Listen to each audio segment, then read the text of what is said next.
Le 13 septembre 2022, le Kenya tournait la page Uhuru Kenyatta. William Ruto prenait les commandes du pays. Une année après, les Kenyans jugent la gestion à mi-parcours de leur président. Alors que de nouvelles taxes ont été instaurées dans la loi des finances 2023-2024, William Ruto a supprimé des subventions sur les carburants et certains produits alimentaires. Un an après les élections, nous n'avons vu aucun changement sur le plan économique.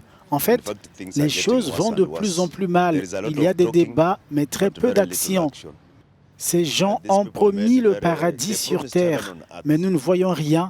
Ils ne tiennent pas leurs promesses.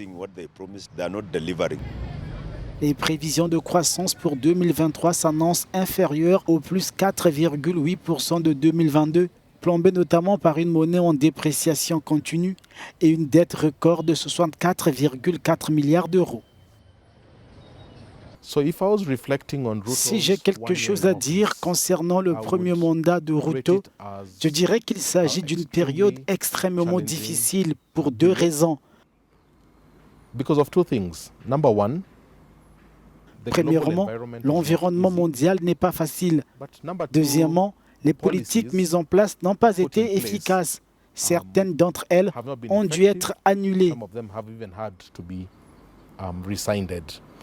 Fer de lance de l'Afrique de l'Est, l'économie kenyane a été sérieusement ébranlée par le Covid-19, puis l'onde de choc de la guerre en Ukraine.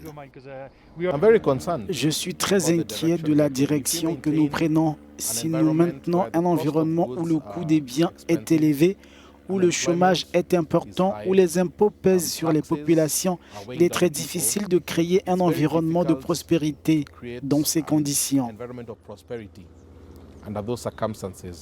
Les opposants ont tenté de capitaliser sur le mécontentement général, organisant 10 jours de mobilisation émaillés d'affrontements qui ont fait 50 morts, selon des ONG.